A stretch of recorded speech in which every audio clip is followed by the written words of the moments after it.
Welcome to New Life Devotions, leaning into encouragement and taking our next steps in following Jesus.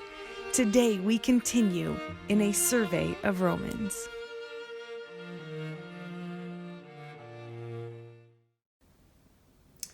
When I was a kid, I used to spend the night at a friend's house a lot of times, and her dad was a great storyteller.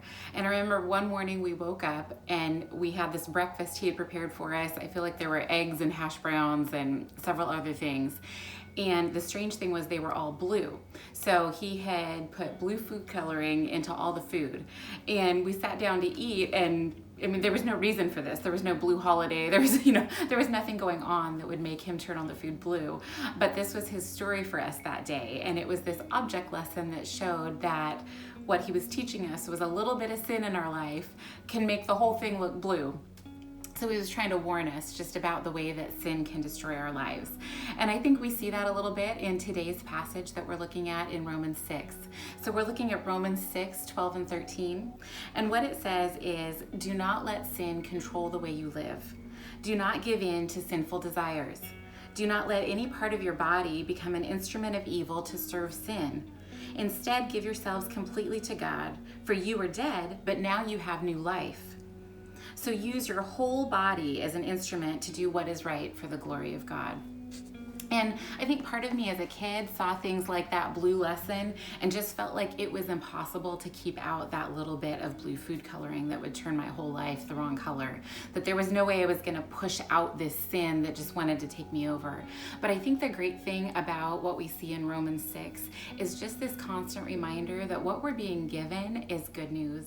What we're being called to is this freedom.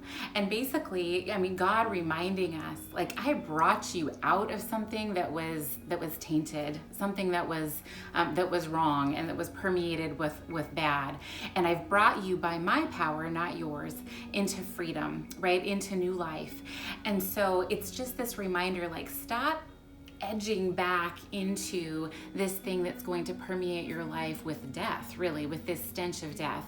And I love the way that Eugene Peterson puts this in the message when he's reminding us not to use any part of our lives as an instrument of sin. He says, don't give sin a vote.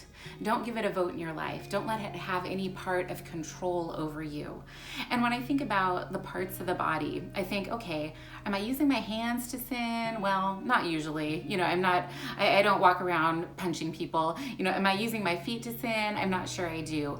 So sometimes that feels hard to relate to. But then I think for me, the parts of the body that I'm thinking about this week mostly live right up here, right? Am I using my mind as part of the new life God has given me? Am I letting my mind, my thoughts, my conclusions live in this new life in Christ? Am I letting what I hear, what I speak, what I say, all reflect this beautiful new life that we've been given in Christ?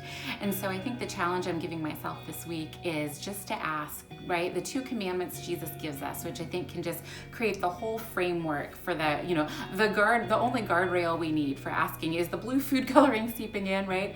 Am I giving sin a vote in my life? Is to say, are the things I'm thinking, saying, hearing, reflecting the fact that I love God and I love my neighbor as he does? And I think that if I can say yes to that, if I can remind myself to that, ask myself those questions, then I will be living more freely into this new life that God has given me. So I hope you have a great day, and thanks for digging in with us into Romans this week.